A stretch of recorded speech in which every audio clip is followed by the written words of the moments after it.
Welcome to another edition. This is Cross Functionality, the show connecting coaching, baseball and softball, male and female, hosted by former college baseball and softball players. Thanks for listening and subscribing, of course, on Apple, Google, Spotify, or wherever you get your podcast, and watching the show on the Softball Strength Academy YouTube page. Our main topic today, planning your lessons as a coach. We've got a lot to get into, so let me bring in friend, co-host, softball national champion at the University of Alabama, and current day renowned coach, Cassie Reilly-Boccia, soon to be a television star as well. But we won't go there unless you want to. That's all right. Thanks, Jim. What he's referencing is what's cool is there is a documentary being filmed currently about the 2012 Alabama softball team, and the reason why that one was significant is it was the first from the Southeastern Conference. So it has been very cool these last couple of weeks to relive kind of 10 years ago and what made that year so special. But yeah, it's going to be a while before it airs, but once it does, we'll be sure to let everyone know.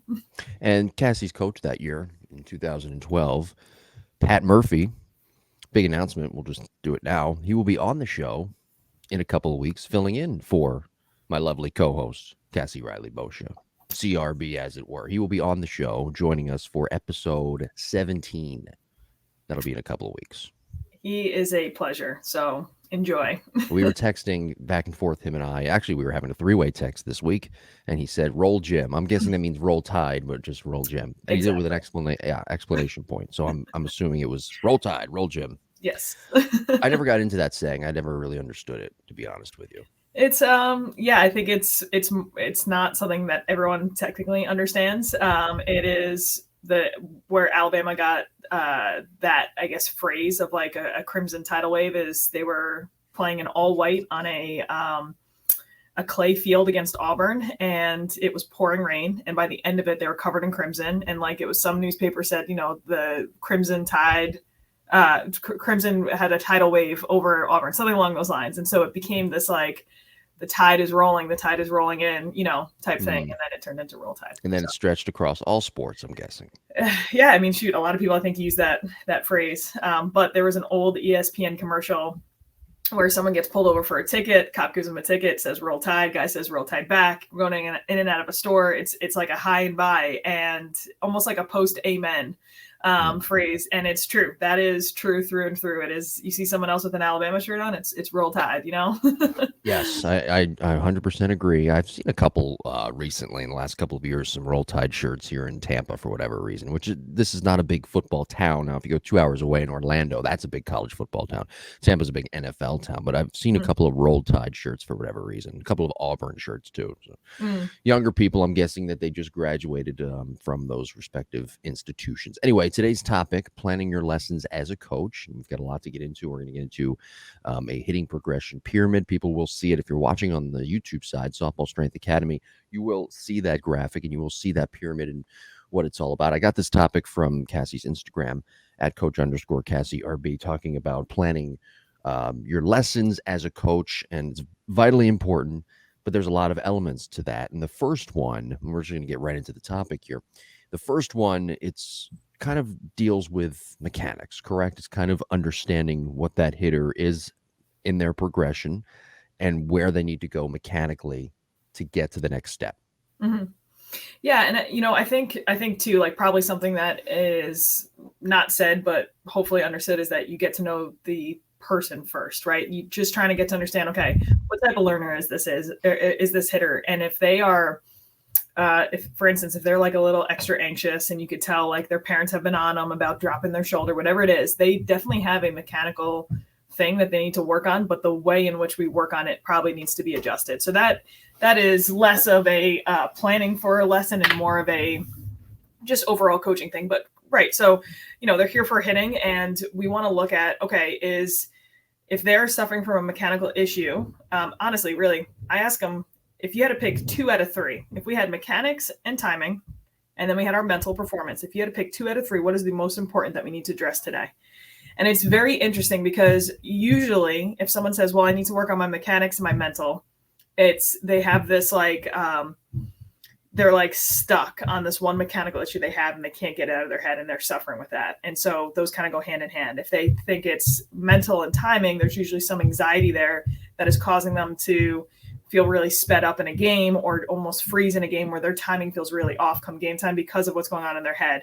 And then if we have timing and mechanics, almost like 90% of the time with my hitters, I've seen that is typically a mechanical issue that has the hitter lunging too far forward or sitting too far back, something that's adjusting where their eyeballs are at that is affecting their timing.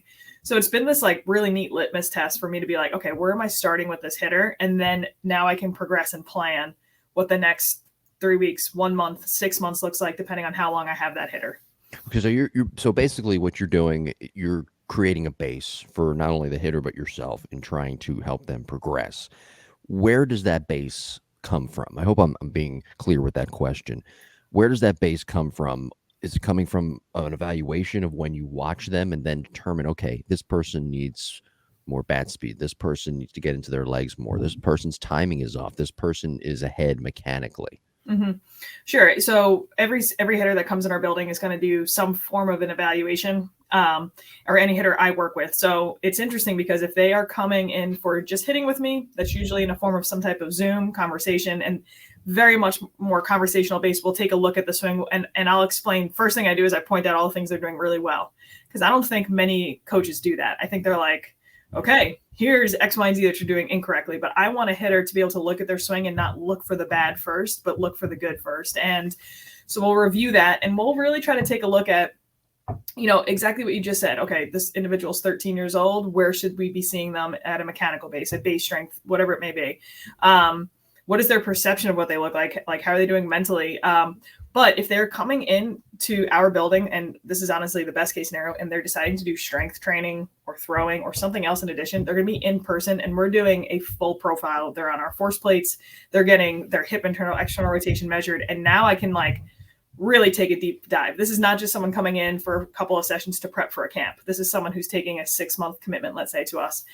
And what we can start to see is that, well, some of these mechanical flaws that we're seeing are not due to an understanding issue, not due to the fact that they need to swing more. They're due to a limitation at the front hip. They're due to a strength deficit at the low back, whatever that may be. And then we can really train the athlete from all sides. So that's, if I had to really go after that, that's typically where we're at. But even a hitter who's just coming in, let's say I've had that evaluation, they go to their camp, they come back a couple of weeks later. All my hitters fill out a form. And in that form, I'm asking questions like, hey, why don't you do some self-evaluation? How did you feel? What do you think you need to work on? And what makes you feel like the most prepared? What makes you feel uber confident leaving a lesson? Because half the time, that's typically where we need to be at with a hitter, instead of just like, okay, well, this is what I think you need to work on, and this is what we're going to go after, instead of maybe trying to explain to that hitter and trying to meet that hitter halfway.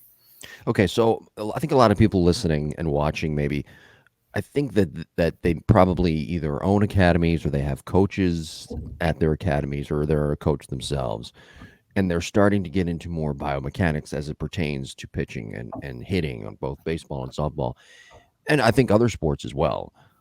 But in terms of baseball and softball, do you feel that you should do that biomechanical assessment after you figure out what the player's needs are, going back to getting that base, or do you go right for the biomechanic evaluation? Or this is the third option. Do you look at a hitter and say, okay, they're this far ahead, now we can get more into the biomechanics? Yeah, it's a great question. And I really like getting to know the hitter first, because right. I've had hitters come from far away and we try to get kind of everything in all at once, because I'm not going to see them in person for a little bit. And we might not be using that biomechanical evaluation necessarily in the first 4 weeks of their training, but at least I have an idea of what it looks like. I also might get a hitter that's like in this panic mode that they just need to work on timing, and they more so probably need to feel good leaving that lesson before they go play than they need any type of biomechanical adjustments, so we do, it is a business. It's unrealistic to say that every single one of your hitters is going to be bought in for the long term and able to come see you or train on their own multiple times a week. So there really is sometimes a hitter that is just in such a bad place emotionally, mentally. Their confidence is so low, and they need something that is going to make them feel like they can hit the bat on the sweet spot again. And you don't need your biomechanical evaluation then. So again, that's why I'm going to say figuring out the hitter's needs is first. But I don't love leaning on one thing too much more than another. But like I said, if I'm not going to see him for a long time, sometimes it's good to just take a look at that and make sure we're not missing anything that's causing some issues with their swing. Yeah, and we're going to get into the hitting progression pyramid here in just a couple of minutes, but you mentioned confidence in there with a hitter on a scale of 1 to 10, trying to evaluate that. How do you go about evaluating that confidence, though? It's kind of like being a scout in that moment. Sure. So funny enough, we utilize something called type form. And if anyone is listening, you've probably filled a type form out at some point in your life and didn't realize it, but it's just a very simple form they fill out. They have to pick their confidence on a scale of 1 to 10 without picking a 7. And I can't remember where I first heard that, but I thought it was brilliant because 7 is such a safe option. It's kind of high, but not too low. And it's the number of times a hitter looked at me and been like, well, what do you mean I can't pick a 7? And they're so uncomfortable picking 8 or 6. But I learned so much more about where the hitter is actually at based on what number they pick on that side of 7. Now, granted, I get hitters who are like 4 or 5 and they feel like they're in the tank. I also get other hitters who are like, why wouldn't I be at a 10? So it's learning. Not only are you getting a glimpse of their confidence level right now, you're getting a glimpse of how they perceive confidence. I have some hitters who don't think they've ever been at a 10, even though I say, no, this is the best you've ever felt. And they're like, no, like confidence of a 10, like that's not me. So I'm getting to know that hitter. The other thing that's interesting is I had over 1,000 entries at some point, and I did just this, trying to do some data analysis on just confidence and age. And if an athlete was 13 years and below, their confidence was consistently at an 8, 9, or 10. The second we hit 14, 15, 16, it tanked to an average of like 5.5. And, Does that correlate to moving to the bigger fields? In softball, you don't get necessarily that big adjustment, but you do get a shift in how the way the game's played, right? So right.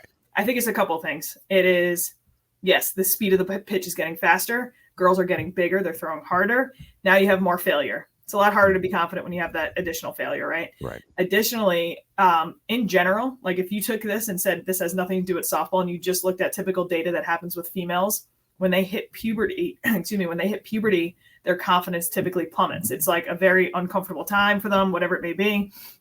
So it is interesting, like that it goes hand in hand with right around that prepubescent age that their confidence starts to dip. So it's just, again, as a coach, it's good to have an awareness of that, keep an eye on it, and teaching athletes like, listen, your performance is going to waver. You're going to have some really great days, some really low days, but our goal is to, how do we remain our most confident self even when we're having those low performance days? Right. Okay. So moving on to some of the elements of the swing and asking those type of questions that can further help that student and help you with your lesson planning. What lesson number do you usually ask types of questions like, hey, pitch selection, timing, let's talk about hitting now. Let's not just go into mechanics. Let's not just actually do the physical movement, but let's talk about this and see if we can progress that way as well. Sure. It honestly depends on where the hitter is at. So I might get an 18-year-old who has gone to plenty of hitting lessons and is really well-versed in their swing, and I can have that conversation with them almost immediately. I'll have other hitters that I'll work with. I've worked with some hitters from the point that they were 12 to 22. That becomes very, that conversation is like, hey, do we sprinkle it in a little bit right around 13, 14? Do we get a lot? And then all of a sudden the conversation starts to get dominated by that by the time we're in high school and upper level travel ball. And I really do think there's probably some graph that exists where we can say, okay, here's a hitter. What are we working on? Mechanics or like really mechanical, like physical progressions or mental progressions? And what we need to look at is as the athlete gets older, we're probably going less and less on mechanics and more on mental. Like mental performance is really taking up so much of that. And when I say mental, that's like hey, what pitcher are you looking for? How do you evaluate a pitcher? How are you evaluating the strike zone? All those things that really give that hitter that extra 1 to 2% improvement. Yeah, I'm glad you mentioned evaluating the strike zone, knowing the strike zone. I've talked about that on my other podcast, the Lap Epstein Hitting Podcast, so subscribe if you haven't done so already. But evaluating the strike zone, when does that come into play? Which lesson do you usually dive into? What lesson number to when you start talking about what the strike zone may be, depending on, of course, who the umpire is, and depending on what the strike zone may be in different games on different days. Sure. So if I have an athlete that's in season, they're in their high school season, middle school season, that usually comes up pretty soon. If I have a hitter who is in the off season, we're in October, November, December, they're not seeing live pitching for a while, we probably won't have that conversation till closer to season. So it's less of a lesson number and more of a timing of the year. But we do talk, I explain very distinctly, there's a difference between the hit zone and the strike zone. Mm-hmm. Your hit zone is going to probably remain fairly consistent. Pitches that you like to hit when you're in a hitter's count. So I think that's another conversation that doesn't always get to have happen with an athlete. Like, what are your favorite pitches to hit? And who cares if the umpire is calling this strike really high? That's not your favorite pitch. We're not worried about that until we have 2 strikes on us. So we do have to delineate between what's in our control and what's out of our control. The strike zone is going to vary umpire to umpire, but in that same breath, we can learn to make adjustments off of, hey, I'm on defense. I'm noticing the umpire's calling a low strike. You have that in the back of your head for when you're, developing your 2-strike approach. And, it's hard because I don't get to be on a field with an athlete, but to be able to bring up those types of conversations, I think sometimes make a bigger impact on, teaching them, hey, you need to be palm up at contact, that sometimes that hit zone, strike zone distinction is huge for them. Are there lessons that match the age of players, or should be the age of players that you teach? So, for example, is there kind of a certain template for 13-year-olds, a certain template for 18-year-olds, or some college players that you may see? Sure. So, and by the way, that's important to not be rigid, right? That's where where being very flexible as a coach comes into play. For sure. So, to go off that rigidity, we have programs or templates designed for all of our athletes in the building, right? That goes strength and conditioning, throwing, catching, hitting. But the idea is that they're not doing this on their own. There's a reason there's a coach there. So we do want to be able to provide flexibility. We do want to be able to say, hey, listen, if this one isn't working, we're adjusting it on the fly because of how you look today, how you feel today. The athlete might have stayed up all night studying for something, and we came in and we had this big plan to do a high intense bat speed progression, and they're just not ready for it today. And that's fine. You scrap it, you move on, you adjust. So anyway, I think that is important. As far as the, let's go like 12U, 14U, 16U, 18U type setup college athlete. In the off season, 12U I'd say like their off season probably is going to last longer until like April, May, June. So when we progress mechanics, we can progress a lot slower, which makes sense. And I'll have a specific progression in mind of what we would typically, let's say perfect world, how we would want to progress. Now we have some athletes who are going to progress a little faster, some that maybe go a little slower. 14U and 16U, depending on if they are playing high school ball or not, their off season is shorter, their progression is faster. So their progressions, let's say, start around November for mechanics. I'm trying to get their mechanics pretty much solidified in a place they need to be come January, so that February and March, we're really focusing on their timing and making sure that's ready for live pitching come April. So again, it does depend on the time of year. College, then I don't see a college athlete except during the summer and maybe a couple of weeks of winter. So that is, we are trying to find 2 or 3 drills that get their swing to the place it needs to be. Mm-hmm. And they are basically doing those warm-up drills on their own. And the entire lesson is focused on okay, outside pitch, high outside pitch focus, low outside pitch focus. How are we really gaining confidence in different areas of the zone, different types of spin, different types of pitch movement. So the lessons really should be almost like strength training for athletes as well, mm-hmm. right? Like off-season training, you start to build up that strength. You want to be your strongest. Your peak should be right at the beginning of the year, and you want to try to maintain that throughout the year. And it's kind of the same thing with hitting lessons and even pitching lessons as well. Yes, you're trying to create this neural groove, right? We're trying to get our body to move very consistently, and the more times you get, it might take 40 minutes sometimes to get a hitter to be swinging their best swing. And we want to move that to 10 minutes so that we can spend 30 minutes of that lesson with really their best swing, really getting solidified. The biggest difference is that we don't have the same intensity that a weight training program might be. So I'm not putting weight on someone's back. I'm not forcing them to be high effort for very long periods of time. So unless I have someone on a very specific bat speed program, there's typically something called oscillation with a strength training program where you hit your highs and then you have a recovery day and then a higher, and you're trying to not just blast them every single day type thing, right? Unless I have someone who's committing 5-6 days a week with me and I can really program that. That would be the only thing that is potentially different from a strength training workout versus a hitting program. Yeah. Speaking, by the way, so drills, you mentioned that a couple of minutes ago. There's so many drills now on social media and everybody's doing these wacky drills, right?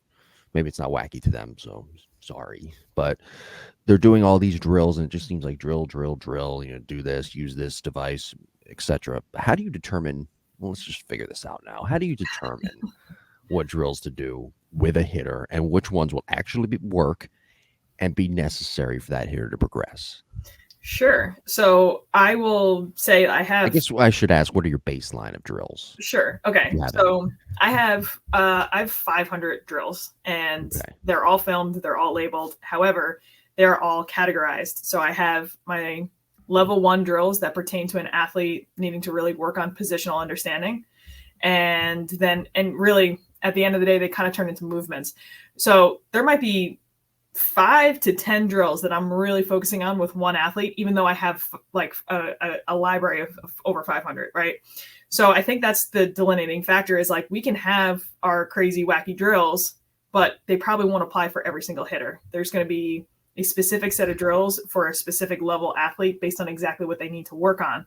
And I think that's probably the biggest miss is, we see something on social media and think, oh, either I got to try it or like, oh, that's ridiculous. Well, it might not be ridiculous for this athlete who, is a righty thrower, lefty hitter, can't get into a little bit of a layback position, lacks side bend. So they need to adjust, who knows? Maybe there's a lot of thought and maybe there's not. Maybe you find some social media drills, but there's not a lot of thought. But I always try to give someone the benefit of the doubt that there's more thought than we think to a drill. But so when they're like standing, I don't know. I don't mean to cut you off, but no, you're good. Even when they're like, they've got this thing on their back and they're just kind of like rotating around, like not really doing much. Hard to give that the benefit of the doubt. Maybe they are coming back from a lower back injury and this is the initial phases of return to swing. Wasn't that part of rehab though? Maybe, who knows? You know what? I always try to read the comment. I always try to look at the hitter, but all right, yeah, I'm open, because it's similar to a cue, right? Like the cue that I say to a hitter is an interpersonal relationship between myself and the hitter. It's not really what's actually happening, but it's what's getting the hitter to actually help feel what's happening, right? So we see that, like we'll see Major League Baseball players be like, yeah, I feel like I'm swinging down on the ball. And then all of a sudden you watch their swing and they're getting like on plane early, right? But in their, and you can crucify a coach all you want for saying swing down, swing up, do whatever, but they're trying to get the hitter to feel something, right? Yeah. If I have a girl who's popping up a high and outside pitch and we're in the middle of season, I'm going to tell her to try to hit a ground ball to the opposite field. And people are like, oh, that's not how you're supposed to. Well, you know what? That turns into a line drive for her. And that's, so again, it's whereas a cue is an interpersonal relationship, I think so is drills sometimes, where that can be a relationship between the coach and the athlete, trying to figure out what are your 5 to 10 drills that go in your toolbox that are going to help you for the current phase you're in. And then every single one of those drills has a progression and we can start to reevaluate and decide, okay, do we need to progress? Do we need to regress? Do we need to move to a different phase based on, hey, your season's coming up, we have a camp coming up, whatever it may be. Right. And well, okay, you made a great point there. And this is where metrics really comes into play and is very, very helpful. Is sometimes I think if you look at like the blast motion, for example, and somebody has a certain attack angle and you want to, and now you can read their swing and understand where their swing is progressed to. And if you want that attack angle to be lower or higher, you can give them a certain cue that might actually fix that attack angle. And in essence, really just fix their swing where they need to get to. 100%. And you'll start to like notice with certain athletes, especially, listen, I work with a lot of middle school to high school aged athletes. I do have college and pro, and I do have maybe 1 or 2 that are younger, but that age group is so interesting because they're learning how they learn, just as the coaches are learning how they learn, right? They don't know exactly how they learn just yet. And if you tell them to make an adjustment, it might take weeks. It might take weeks for them to like really have that brain body connection, depending on their overall athleticism. So it's almost like the scavenger hunt. Like, okay, we're going to try this cue. Nope, that didn't work. Okay, let's try this drill. Nope, that didn't work. Let's try this movement pattern, and you're Right. trying to figure out, where does this work? Where can I poke and prod the nervous system and find that basically the most advantageous adaptation for them.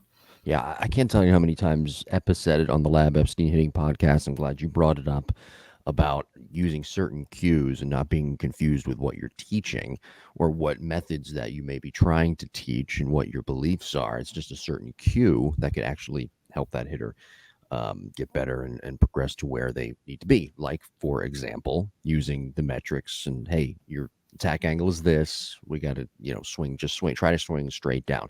And oftentimes they're not actually going to swing straight down. It's just a cue in their head. It's sometimes a hitter will say, well, I'm just using my hands. When on video, they're not just using their hands, but it's a cue for them. 100%. I like to, Coach's Eye huddle. I think they're getting rid of Coach's Eye soon. That company's closing, but being able to showcase a swing side by side, and I'll set the camera up and we'll do some front toss, and the hitter is doing front toss, and she's like, oh man, I really came forward and rolled over there. And I said, okay, wave at the camera so we know, that's usually how I make sure I can find the swing again, right? I'm like, okay. And then she hits a shot, and I say, okay, wave at the camera one more time. We finish up our front toss round, and then we go and we compare those two swings where she's waving, right? This way you're not wasting time sifting through 20 swings. We compare those two swings, and we go frame by frame by frame, and they are shocked at how similar it looks. It really is very difficult to like have your swing look completely different unless you were completely fooled on timing. So it's just bringing awareness to the hitter at how heightened of a focus they have on how they feel. Like, they thought they were rolling over, and they're like, that barely looks like I'm rolling over. And meanwhile, they thought they looked like completely forward and chopping the ball to the ground. There is such tiny micro adjustments and tweaks that really need to happen in those older athletes, and they don't need to be massive adjustments. I think that's my biggest beef when an athlete goes to college and the college coach is trying to revamp everyone's swing. If we know anything about motor learning, it's too late.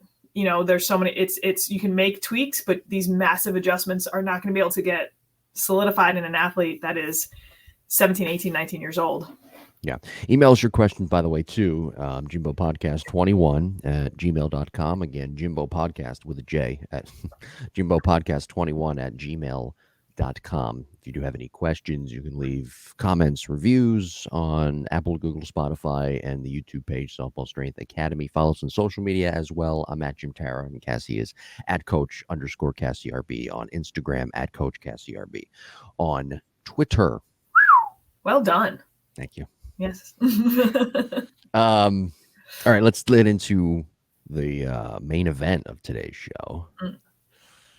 The review. It's a great graphic that I'm looking at here to my right, and people can see it. They will see it on the YouTube side, the video side. Reviewing the hitter's progression pyramid. Let's go through this a little bit. We can almost create a whole episode around this one. But the first square I'm looking at, followed by a bunch of cylinders. No. Trapezoids. Yeah. I did get a B+ in high school geometry, for the record. Well, it's 3 trapezoids followed by a triangle, right? That's what makes up oh, you're right. Yes. Yes. Okay. So there's 3 trapezoids, one 3D triangle, and then at the bottom is the square, which is mental performance. That's the biggest one. We touched on that a little bit earlier in the show. That's the first one, mental performance.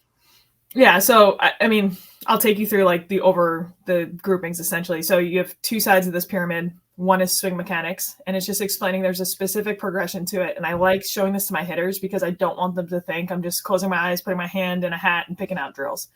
So if we develop our swing mechanics, that's great. That's how we become a really great swinger, but we want to become a great hitter. And so that's why the other side of the pyramid is our timing progression. And why hitting is so difficult is you have the development of the swing, but then also how do you actually develop your ability to time up a pitch? So we have this progression when it comes to timing. Mhm. And then the idea is like, great, now we're a great hitter, but now we need to be a great hitter consistently in pressure situations, as you know, after we fail, after we succeed, whatever that may be. And that's where mental performance comes in. And it almost looks like this pyramid sitting in a pool of mental performance. And when I draw it on the board, I draw the square, but then I say this square could really be a pool that goes infinitely deep. There's not going to be a limit to how much we can develop or really tweak and continue to work on our mental performance, because that's going to be something that holds us back throughout our entire life. We can work on our swing till we're blue in the face. We can work on our timing till we're blue in the face. But if we don't take care of our mental performance, that's going to be our foundation that everything else will crumble.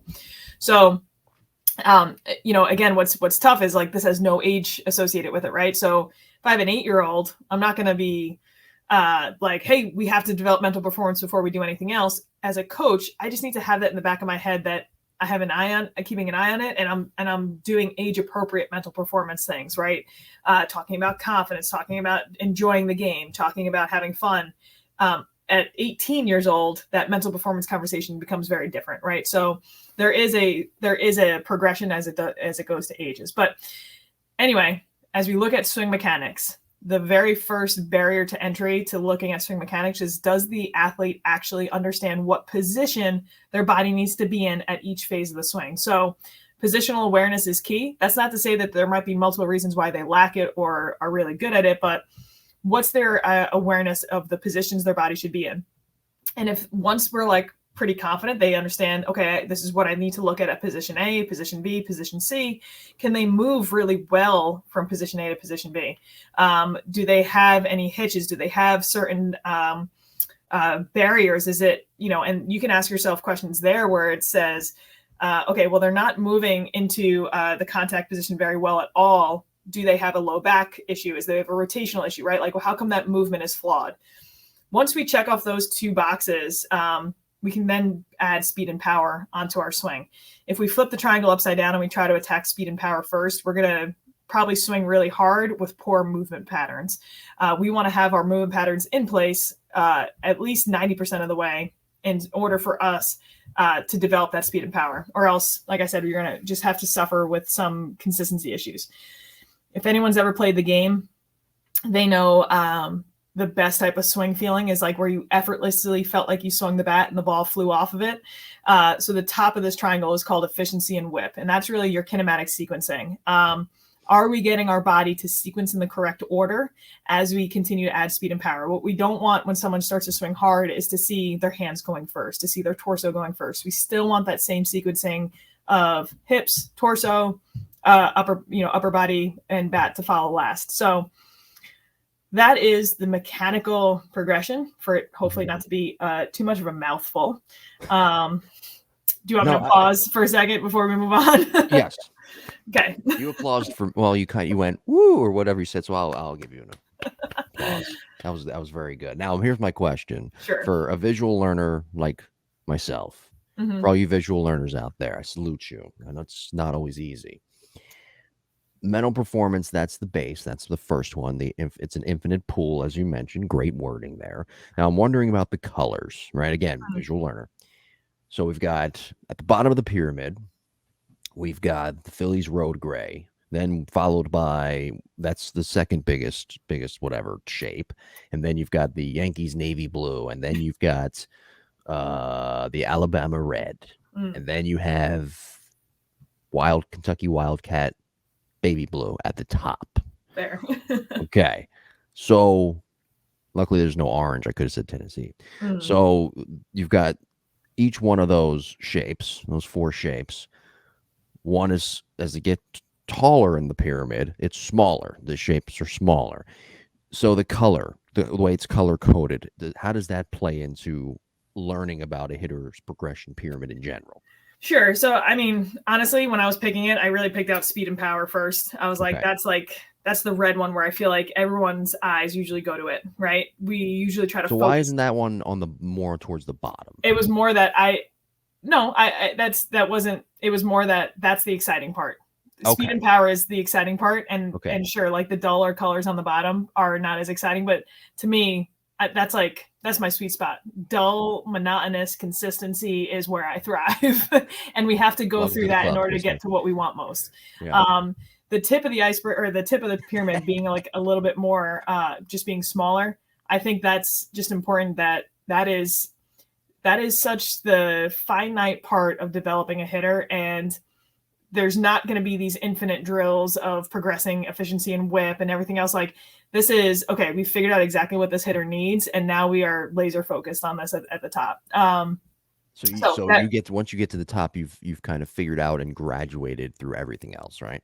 Well, right. Well, at least through maybe a mod, right? Because you could do this off of a tee, or maybe like you could say, okay, off of a tee, does someone possess positional awareness, movement proficiency, speed and power, efficiency whip? Great. What about inside pitches? What about outside, high, low? What about on slower pitching, faster pitching? What about live pitching? You could go through this and say, what point does something start to break down? And then that's where you find your sweet spot, and you're like, okay, we really struggle off outside pitch, front toss, getting ourselves into the right positions. We're going to live there for a little bit. We know what drills work best for you because we already progressed this. We know what drills work best. And we're going to get there until you start to feel that nice and smooth whip. Your body starts to fall into place for that outside pitch off of front toss, let's say. Obviously, then you continue to progress. We found our sticking point. We move on from there. Again, it's a way to like try to be a nice template, but nothing is ever perfect. And so there's always going to be some adjustments. There's always going to be outliers that maybe fall outside this. But this is, I think, my hope, at least when I first developed it, I presented this at the World Softball Convention, was to give this to coaches so that they could have this and figure out, okay, like how does my system fit into this? Here's the system.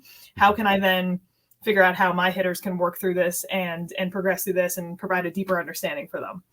I'm glad you brought this up today, and I'm glad that we've talked about the hitting progression pyramid again, authored by you, because on this past week's episode of The Lab, I talked about I came up with this, like, I think last weekend when I was jogging, the top four pillars of hitting. That was our topic. Cool.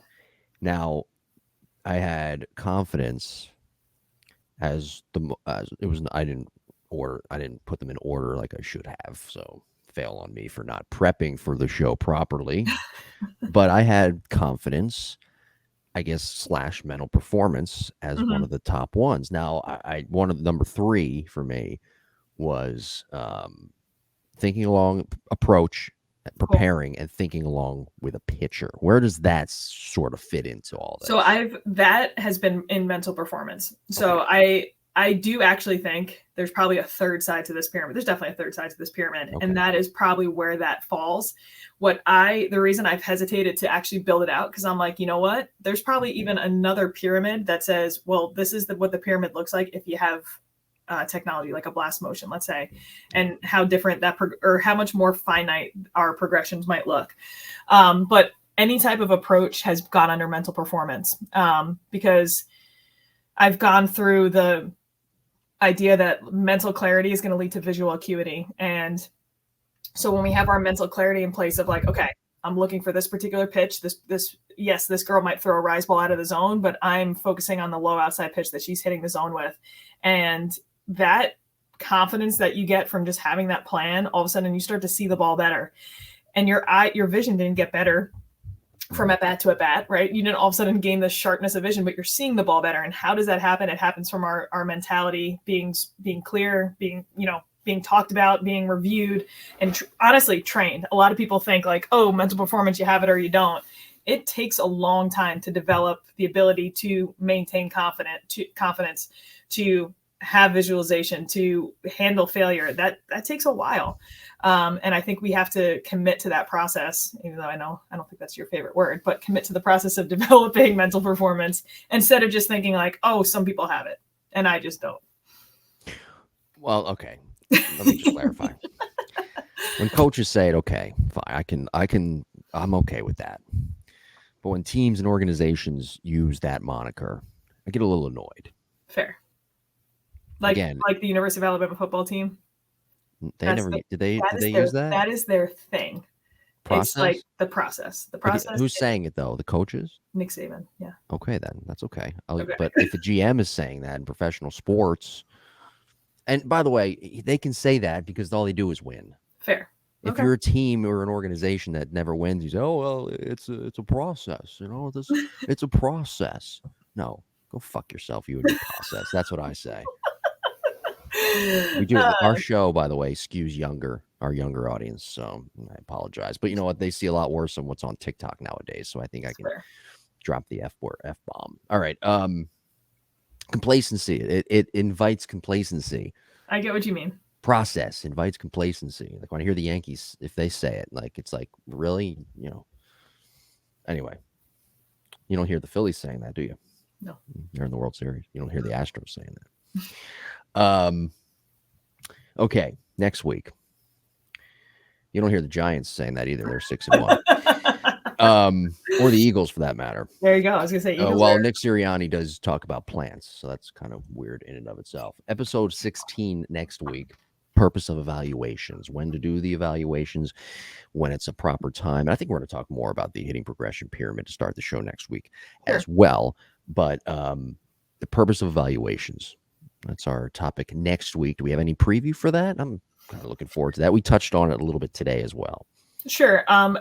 Similar to your pillars, I think the biggest idea is going to say, okay, what exactly are we evaluating? And ask yourself, why are you having an evaluation in the first place? And honestly, if we do, definitely email us. But if we do have people out there who are in the private sector, one of the biggest things for me is, do I charge for an evaluation? Do I give out a free evaluation to try to get people to come hit with me?